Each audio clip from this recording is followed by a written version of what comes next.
Welcome back onto the next episode of Down. My name is Brad Nadalt. We've got the official Comrades Marathon coach, Lindsey Parry, with us once again. Lindsey, are you well? And the reason I'm having a quiet chuckle to myself is because today we're talking about Comrades training actually starting. And people are going to go, what have we been doing for the last 2 months if it's only starting now? But we'll get into that in just a moment. Things good on your side? Yeah, things are very good. And I'm excited because now Comrades season is actually upon us. Yeah, absolutely. And it's funny. I mean, when you decide you want to run Comrades, let's say you wanted to do it from Comrades last year, it's almost like a year build up and you training for Comrades. But truthfully, the next 2 and a bit months are the only months that actually matter. Whatever's gone before this, these are the ones that count. So we've been laying the base, but we're going to start building, and we'll talk about that in just a moment. But there's also tons. It is marathon season. For the last 3 weeks, we've been saying this, but lots of people running qualifiers and marathons as training runs, which is just daft when it comes out of your mouth and you think about who's running marathons for training runs. But that's what we do as Comrades runners. And there's a lot of fatigued people out there, Lindsey. It's almost like The Walking Dead. If you look at what's going on at running clubs around South Africa with the amount of marathons that have been run. And this is probably a really good time for a bit of a reset with regards to your running, and using the next week to almost just take a step back, take a deep breath, because what's coming is going to be tough over the next while. Yeah, and I think importantly, we've spoken a lot about the people who've actually done marathons and spoken them through how they should recover, how important recovery is. But it's been a couple of weeks before we focused a little bit on the people that are taking the high route, the high road, the people that actually qualified last year and that haven't run a marathon this year. But they've done some really good training now. It's been consistent. It hasn't been too much. And we've gotten into now going into the final week of February. And it's just a classic moment for a bit of recovery. So a recovery week just to, again, mentally freshen up, physically freshen up, look back, take some confidence from the fact that you've laid really good groundwork. And then, I keep saying the 1st of March, but actually the Monday, I think, is the 3rd of March. So it's going to be the 3rd of March that we actually start the Comrades training, but always good to go in there mentally fresh. So just a really good time for recovery week. And of course, we have been reiterating that for the people who've done marathons. So the people who did their qualifiers on the 16th of February will now also be in a great position to start training properly on the 3rd of March. People who ran a week later, you just got to be sure that you're actually feeling good. So this week, you really just want to take it easy and then make sure that you're feeling rested mentally, physically, before you start on the 3rd of March. But I think that's the important thing. When we speak next week, I'm going to be telling you now is the time. Now is where we really want to get focused and build up. And I think that's why we're going to focus most of today's podcast actually around a recovery recap, but then focus in specifically on sleep, because we didn't go into depth with that when we spoke about the things that really benefit you from a recovery perspective. Yeah, but before we touch on that recovery recap, Lindsey, it's also a really good time that if you are struggling, we spoke last week extensively about injuries, but if you do have a niggle, now's the time to get that sorted. Like, this is a great opportunity to just take a step back, get that sorted so that next week you are good to go. But let's talk about like a bit of a recovery reset. Like, what can we do this week just to make sure that we're starting the following week feeling good, fresh, and raring to go? Yeah, so we should probably start every week from now, Brad, saying if you saw, don't do more. So I think that's probably a good way to just start every week to recap that if you are sore, do something about it. Don't just plow on through it. You forgot the but at the end. If you are sore, don't do more, but. Yeah, got it. So this week, again, if you've done a marathon, you probably want to do as little as you can. Fuel up, eat well. You definitely want to be hydrating really well. Things like compression garments are a great idea. Maybe a massage. If you haven't been getting, we haven't even touched on that, but massage really is a great recovery tool. So if you go for a massage a month, that's really a good way of recovering well. So that's, again, the marathon people, just rehashing more of the same. But for our high roaders, yeah, I mean, it's just a cutback week. I would chop my volume down by about 25%. So just do around about 75% of the training that you did last week. That's plenty for you to just really keep moving, feel good, but actually really start to feel mentally and physically fresh by the end of the week, so that you go into Comrades training excited. I mean, honestly, and you know, it's quite possible that you're only finding this podcast now, that you haven't been hearing the advice on, you know, building up slowly and taking the recovery and whatever. So if you're finding yourself like now going, I'm so tired of the training and the training's just about to start, take a week off. Just really just hit the reset button and let's just get you enthusiastic and excited about training for Comrades. For a ton of people, this weekend coming up is also the last opportunity to qualify for Ocean. So I know there's going to be a bunch of people qualifying again, and don't feel pressured that you have to start training for Comrades on the 3rd of March. That's ideal, but because you are running a marathon this weekend, it means that you're going to just start your Comrades preparation 10 to 14 days after everyone else, and you are not going to lose anything, because this marathon is going to be a big hit, and then you're going to freshen up over the 2 weeks, and you're going to come in there in 14 days time, and you're going to be fit. But importantly, you're not going to injure yourself, because you're going to let yourself recover properly. Yeah, brilliant, Lindsey. And the recovery stuff that you spoke about, if you missed that podcast earlier on in the series, we spoke extensively about nutrition and the role that nutrition plays in recovery and why it's so important. And you brushed over sleep, but sleep is, I've learned probably in the last 2 years, sleep is my superpower. That if I'm not sleeping well, I'm just really, really struggling. And I've really doubled down, particularly when I'm training hard, on making sure that my sleep is a lot better. And there's a few aspects to it, and we wanted to run through those today to help you do the same. Because this is a lot of, like, the nutrition stuff is supplements and it's extra money, but everybody can do sleep. Like, that is the truth of it. It is free.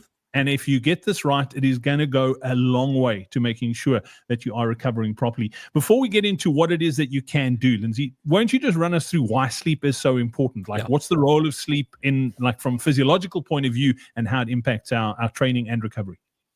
Yeah, absolutely. So when we spoke earlier in the series, I spoke about how we recover during sleep. So the reason why we recover during sleep, or recover so well during sleep, is that it's while we're sleeping that the body actually secretes, not secretes, because that means we'll be letting it out of our actual bodies, but it releases testosterone and growth hormone. And both of those are just super important in helping the body to heal itself and improve itself.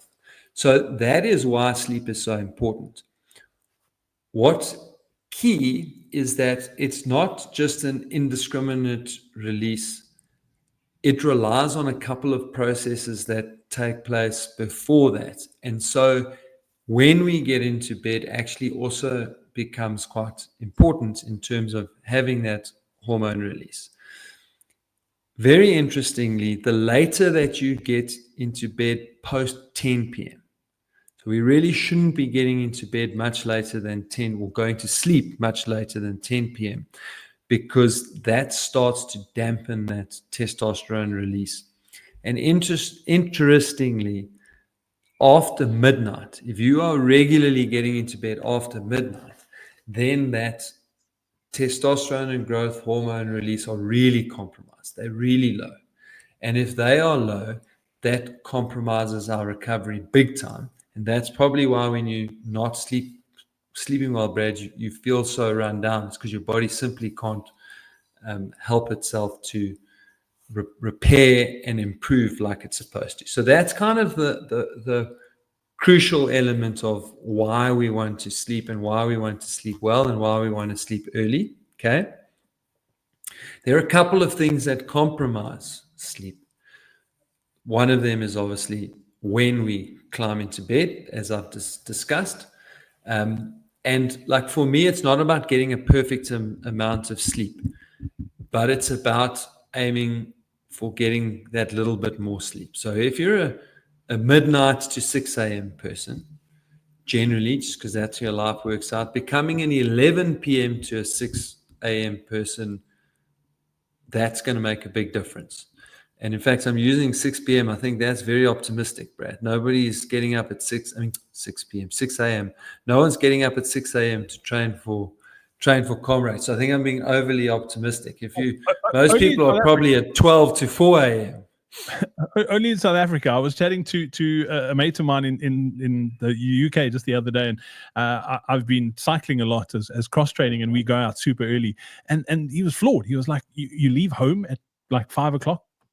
He's sleeping then." So I think it's only a South African thing, Lindsey. If you head to Europe, folks don't wake up at 5 o'clock to go training. That's for sure. Yeah. Well, in South Africa, where most of the people who come from that are running Comrades, chances are you're waking up at 4:30 to get out and do your training. And for a lot of people, that's 12 to 4. That's the sleep they're getting. And so there's very serious compromise there to recovery. So if you are a midnight to 4, then becoming an 11 to 4 is going to make a big difference. So, ideally, you want to become a 9:30 to 4 a.m. That would give you a great amount of sleep, nice early hormone release, giving you nice high peaks in the early hours of the morning, and you will recover much better. But it's not about that perfect number of hours. It's about getting more sleep than you're currently getting now. I think that's the important thing. And then there's a couple of things that we can do to just help improve the quality of the sleep. Okay? And that is quite important, especially for people that have compromised sleep, people who do struggle to sleep, and people who struggle to sleep well. There's a couple of things that you can do that really will help you to sleep better at night. One of them is teaching yourself to get into bed earlier. Another of them is actually to just quieten your brain. So to stay off like very stimulating screens or stimulating news. So read more relaxing things, engage in conversations with a significant other, but really just help yourself to calm going into bedtime, not reading bad news or action movies or thrillers or that kind of thing before you go into bed. So that one is quite important. And then super important is your sleep environment. Okay. Dark and cool are the best things you can do for yourself to sleep well at night. And keeping anything with flashing lights, bright lights, a TV with a red light on it, a cell phone that has a blinking light when someone's trying to get hold of you, a clock with a big neon numbers and letters. Those are all things that we've got quite thin membranes on our eyelids, and that light impacts our ability to go into a really deep sleep. This summer we had like hectic issues with mosquitoes, especially after those like late December, early January rains that we had in Johannesburg. So I had to stick a fan in my room, and I put all sorts of things on this fan because it had a bright red light on it, and this flipping light shone through this, whatever I put on it. So, eventually I decided to stick some black tape on it, and that stopped it, and that light was gone, and my sleep just improved dramatically after that. So just make sure there's no red lights, blue lights, shining lights, flashing lights. You want it to be dark and cool in your sleeping environment, because that will really improve the quality of your sleep. So those are the three things: getting into bed earlier and relaxed, looking after your sleep environment, and just getting a little bit more sleep than you are used to getting. Yeah, Lindsey, just from my personal experience, some of the things that I've done that have made a big difference, and I'm super sensitive to lights and that sort of stuff, is blackout curtains has made such a big difference, is making sure we can make the room as dark as possible. But then I've taken it a step further, and I actually have got myself one of those eye mask things. I picked it up for, literally, it cost me $150 on Takealot. It is one of the best things I've ever bought. It makes such a big difference. It's like... That's 150 rand for the people listening overseas. That's not USDs.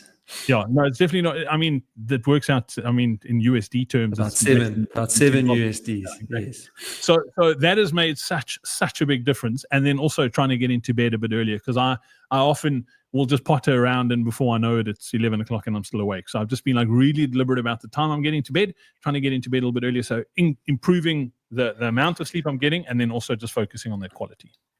And it's about a routine, right? I think that's actually an important thing to say here, is that if you develop a good routine before you go to sleep, it will help you sleep better, and it'll improve your sleep, and it'll improve your sleep quality.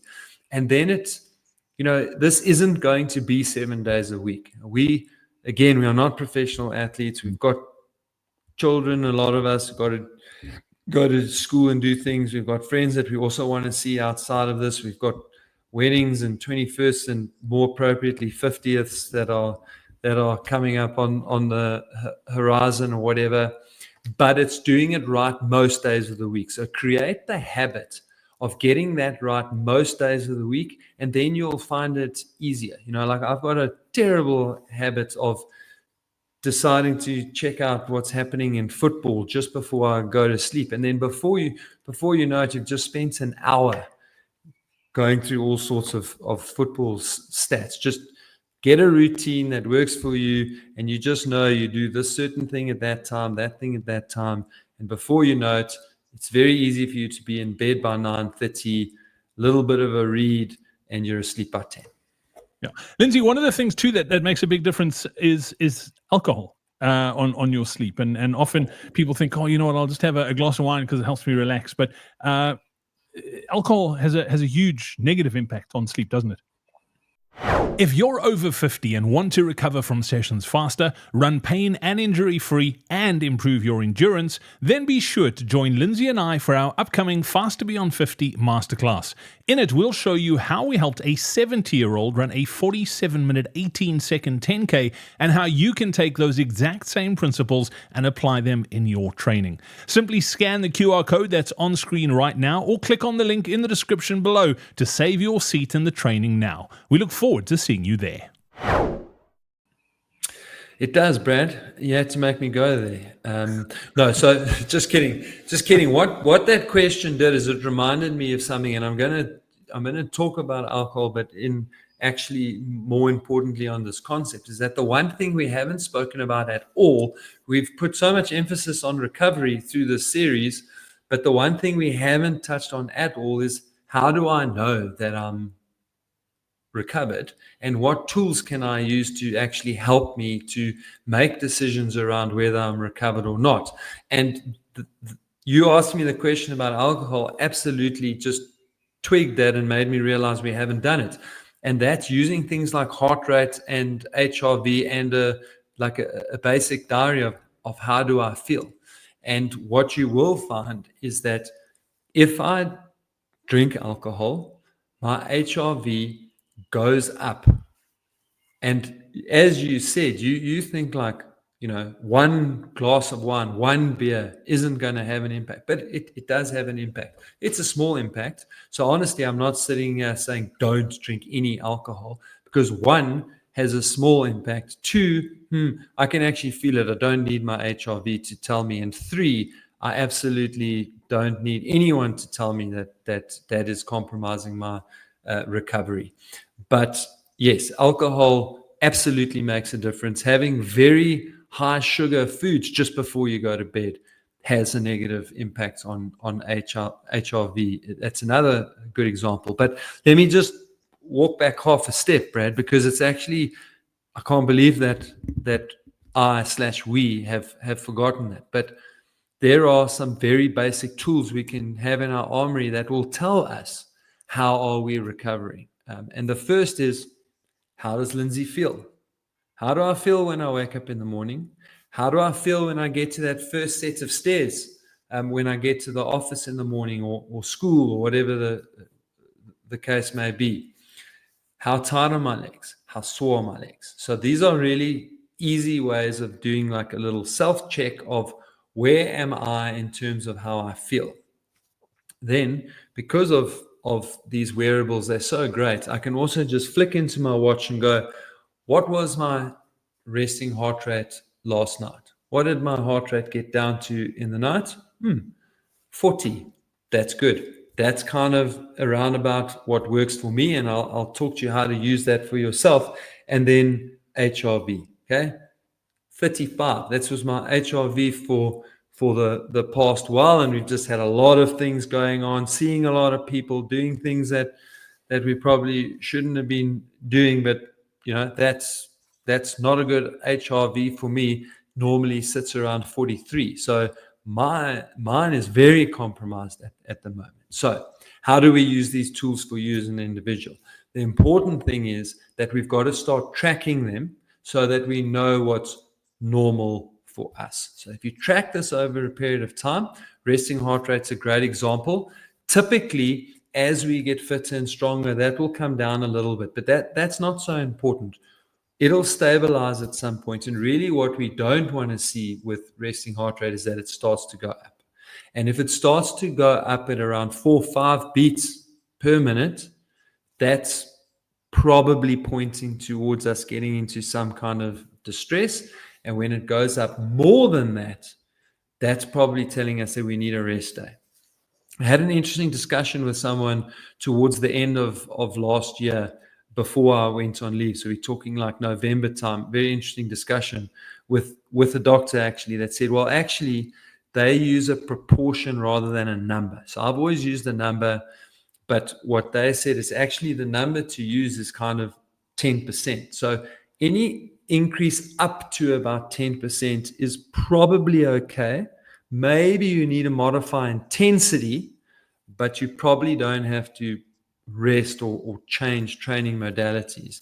And then greater than 10%, you really need to consider having a look and seeing, maybe doing some easy cycling or swimming or taking a little bit of a rest. And that makes total sense. My resting heart rate's 40. Your resting heart rate might be 65. So I go up 4 beats per minute. You go up 4 beats per minute. 4 beats relative to 60. That's not actually a lot. So I quite like that after having that discussion. And then, of course, HRV, which, the more accurate these devices come at measuring HRV, the better for us, because HRV is a much more sensitive measure. What it's measuring is actually the difference in intervals between the beats. So there are impulses that are sent to the heart that cause your heart to beat, okay? And those will vary. The intervals of those will vary. And they will vary in accordance to how much stress you are under. So if there's lots of stress, there is less variability. So there's slower impulses between those impulses. When there's lots of variability or faster impulses, that's when we are not under stress. That's when we're doing well. That's why with HRV, higher numbers are better. With resting heart rate, lower numbers are better. But the most important thing is stability. We're looking for keeping those numbers in a range. And so if you see your HRV start to go down, that's when you know that you are under stress and not coping. You either might need more sleep, you need to modify your alcohol intake, look at what you're eating just before you go to bed, or you're just under massive stress because work, family, training is all coming together and something's got to give. And unfortunately, often it is the training. And that doesn't mean we have to stop training. It just means we have to adjust the training so that we can help ourselves cope. And that's often, those are short-term changes that we are making, stop us from getting sick, stop us from getting injured, and then we can move on. Yeah, Lindsey, I love the sleep stuff, and I think it's easy to get caught up in the numbers, and people often go, well, my resting heart rate is this and yours is that, so mine's better. But like you said, it's very individual, and the HRV thing is also super individual. And I've just realized probably in the last 2 years what an impact sleep has. And then I've been tracking my HRV, obviously using my watch, but I'm almost tempted to go even deeper in it. And a mate of mine bought himself one of those, I think it's a Whoop, and there's a few different, you get the Oura Ring and that sort of thing. And I've just been amazed at looking at what he's tracking. And it's almost like running experiments in the background. Like if you have this for dinner, how does it impact your sleep? If you eat at what time, how does it impact your sleep? And I just, like, I know it. Like, if I have a really bad night's sleep, the next day, like, I cannot function. I mean, it's weird. There's times where I actually feel like I'm drunk. That's how bad, like, it impacts me the next day. And I'm just thinking that if I had to dial in a bit deeper on that, what an improvement that could be, just general lifestyle, but also how it could help my running. Is it worthwhile going that deep on these things, or are our devices that we have on our wrists enough? Look, it's a great question, Brad, because it's so dependent on your personality. So as much as these things are designed to help, I see people get completely obsessed with the numbers. And I feel like the anxiety that the numbers cause makes the problem worse. Okay. They obsess about the wrong things. So for the general population, yes, I feel like more information is always good. I mean, like, a lot of people don't quite believe what they're hearing until they see it for themselves. Alcohol was the perfect example. I've over the last 8 months, I've gone through this kind of period of I know that alcohol doesn't make me feel good. So then I just really cut down, but I would still have 2 beers quite often, not every day, but in a social setting, just 2 beers. And I thought just 2 beers would be fine. But I still wasn't feeling right. And I could see it in the numbers. So I had to cut alcohol out completely. And then I saw this like unbelievable change. And I did that for quite a long time. And then I seemed to get a fairly good balance where, yes, I would have alcohol occasionally. And then that didn't make much of an impact overall. Maybe a slightly fuzzy day, but honestly, I'd hardly notice it, and I'd hardly notice it in the numbers. Then we went on Christmas holiday, and it went right back to how I was once upon a time, and I could just see everything was a mess, and now I'm on like a good track again. But honestly, it's taken me weeks to get over that December period. I mean, we're getting to the end of February, and I'm still not where I was. And then, as I said just now, we also keep having these social things popping in between. So the numbers do help, but just be careful. If you are an anxious person, so you're already struggling to sleep because of anxiety, then these are not the kind of things that help your cause. But for most people, yes, having access to more numbers does help them make better decisions. I'm never going to be the person who goes all the way to every type of food that has that impact. But it's certainly super useful information. My wife might be, though. Yeah, I love it. I'm not, it doesn't affect my anxiety, but I'm super competitive. So I love trying to beat my sleep score from the night before. So like if I got an 87 tonight, I have to get 88. That's the sort of person I am. So yeah, I'm very tempted, but I am worried that it does push me over the edge. But I just love the idea that you can track, like if you have a steak for dinner versus a piece of chicken, how it's going to affect your sleep. Yeah, I think that is brilliant. Lindsey, that is awesome. So everybody take a deep breath. We're going to chat next week when things start getting serious, okay? So make sure you do subscribe to the podcast. If you're listening on your podcast player, if you're on YouTube, hit the subscribe button and the bell so that you don't miss any upcoming episodes. And then a massive shout out to Zakele Ngobo, who left us a review on Apple Podcasts. Zakele, what we're going to do is we're going to send you one of these Coach Barry caps, okay? For doing that, we really do appreciate it. And until next week, Lindsey, take care. We look forward to catching up. Stay safe, Cheers, everyone. And we'll talk next week. Cheers. Brilliant.